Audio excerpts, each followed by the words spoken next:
Baik, pada pagi hari ini kita akan memulai pembelajaran kita, yaitu mata pelajaran PPKN. Nah, di dalam pembelajaran kita hari ini, Ibu harap kalian telah menyiapkan buku materi pembelajarannya ya, buku tugas, buku catatan, dan pulpennya. Nah, hari ini kita akan membahas tentang perbuatan baik kepada orang lain. Nah, minggu lalu Ibu sudah berikan videonya ya, macam-macam perbuatan baik yang kita lakukan kepada orang lain. Nah, sebelum kita memulai pembelajaran kita hari ini, untuk membahas pembelajaran kita hari ini, terlebih dahulu kita berdoa. Nah, mari anak-anak di rumah mengambil sikap berdoa yang baik, lipat tangan, tutup mata, kita berdoa. Dalam nama Bapa dan Putra dan Roh Kudus, amin. Terima kasih Tuhan Yesus yang baik, kami naikkan kepadamu oleh karena kebaikan-Mu yang tetap Engkau nyatakan di dalam kehidupan kami. Terima kasih Tuhan Yesus yang baik untuk penyertaan-Mu. Kami masih diberi kesempatan untuk bisa mengikuti kegiatan pembelajaran pada saat ini. Berkati bimbing kami dari awal pembelajaran kami hingga selesainya. Ini doa kami ya Tuhan, di dalam nama Tuhan Yesus kami berdoa kepadamu. Amin. Dalam nama Bapa dan Putra dan Roh Kudus. Amin. Nah, kalian masih ingat apa saja perbuatan baik itu yang kita bisa lakukan kepada orang lain? Yang pertama, kita meminta maaf kepada orang lain. Yang kedua, kita mengucapkan terima kasih kepada orang lain. Yang ketiga, ada mendoakan orang lain. Nah, yang pertama adalah perbuatan yang baik yang kita harus lakukan adalah berterima kasih kepada orang lain. Nah, kita manusia adalah makhluk sosial, kita membutuhkan orang lain. Jadi dalam kehidupan kita harus menghargai perbuatan baik orang lain yang diberikan kepada kita. Nah, kita harus menghargai mereka dengan cara kita harus mengucapkan terima kasih kepada orang yang berbuat baik kepada kita. Nah, perbuatan baik ini dengan mengucapkan terima kasih adalah pengamalan sila kedua di dalam kehidupan kita. Yang kedua ada meminta maaf. Nah, meminta maaf juga itu kita perlu terapkan di dalam kehidupan kita ya. Jika ada yang berbuat salah kepada kita harus memaafkannya. Kemudian kalau kita yang berbuat salah kepada orang lain, kepada teman, kepada saudara, ataupun kepada siapapun, kita harus meminta maaf ya. Jadi meminta maaf itu kita harus lakukan atau kita harus ucapkan dengan tulus dan ikhlas. Yang ketiga, sekarang kita akan bahas tentang mendoakan orang lain. Nah, silakan kalian buka materi pembelajarannya di halaman 119. Nah, perbuatan baik yang ketiga adalah mendoakan orang lain. Jadi berdoa ini harus kita terapkan atau perbuatan yang harus kita lakukan di dalam kehidupan kita. Nah, pasti anak-anak di rumah sudah rajin berdoa ya. Mau makan pasti berdoa, mau tidur berdoa, mengerjakan tugas atau belajar pasti berdoa.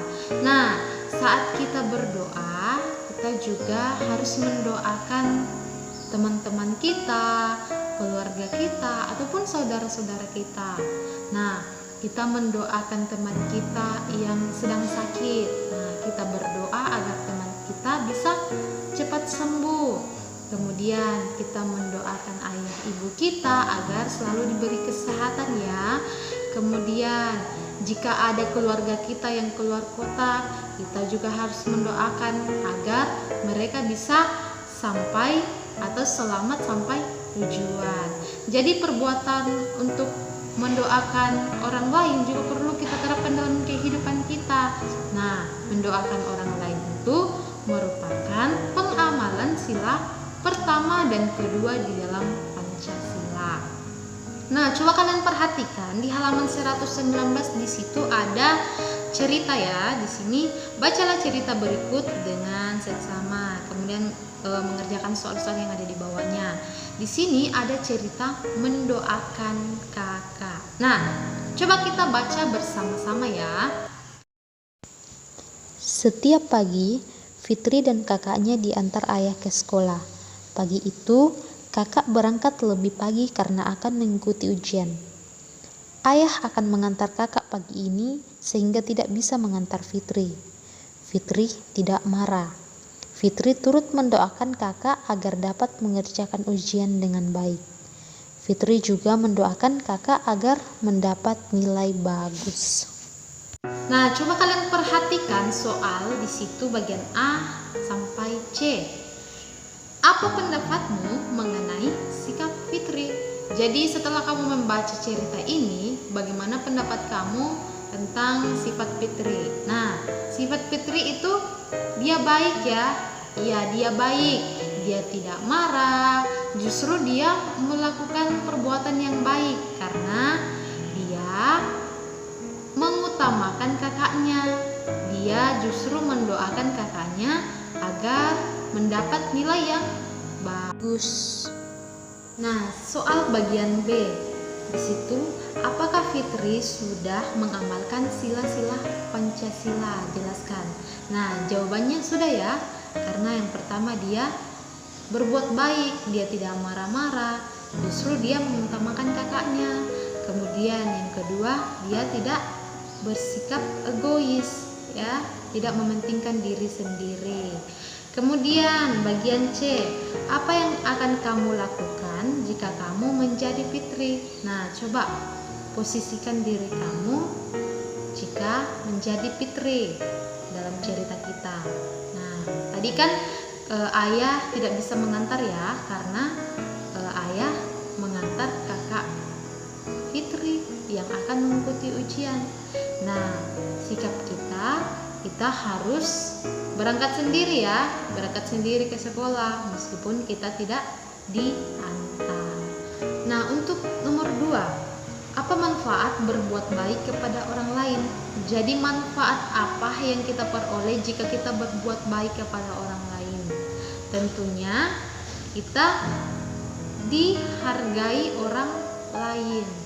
Kemudian kita sudah berhasil menerapkan sila pertama dan sila kedua dalam kehidupan kita. Jadi, nomor 3, ceritakan pengalamanmu mendoakan orang lain. Misalnya, saya pernah dibully oleh orang lain. Nah, saya mau mendoakan orang yang membuli saya itu agar dia meminta maaf kepada saya. Jadi kita benar-benar doakan ya. Nah, ataupun ada yang menendang kita harus mendoakan orang tersebut agar dia meminta maaf kepada kita. Oke, itu saja ya tentang perbuatan baik yang sudah kita jelaskan saat ini. Nah, coba kalian buka materi pembelajarannya di halaman 126. Nah, di halaman 126.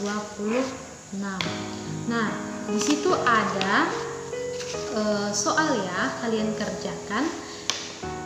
Pada halaman 126, muatan PPKN. Nah, coba kalian kerjakan soal nomor 2 dan nomor 4. Oke, sebelum pembelajaran kita ditutup hari ini, sedikit informasi buat kalian. Ya, jika ada tugas yang diberikan Bapak Ibu guru, tugasnya itu jangan ditumpuk. Jadi hari ini kalian melihat video dan di situ ada tugas. Jadi hari ini juga kalian kerjakan agar tugas-tugas kalian tetap masuk. Oke, sekian pembelajaran kita hari ini. Kita tutup pembelajaran kita dengan doa. Mari anak-anak di rumah mengambil sikap berdoa yang baik, lipat tangan, tutup mata, kita berdoa. Dalam nama Bapa dan Putra dan Roh Kudus. Amin. Kami bersyukur ya Tuhan, atas pemeliharaan-Mu bagi kami. Kami bersyukur Tuhan sudah menuntun kami, membimbing kami dari awal pembelajaran kami hingga selesainya. Kiranya ya Tuhan, Engkau tetap memberikan kami hikmat agar kami bisa memahami setiap pembelajaran yang kami telah terima saat ini. Berkati kami ya Tuhan, berkati kami di dalam kehidupan kami dan di dalam kegiatan-kegiatan pembelajaran kami selanjutnya. Ini doa kami ya Tuhan, di dalam nama Tuhan Yesus kami berdoa kepada-Mu. Amin. Dalam nama Bapa dan Putra dan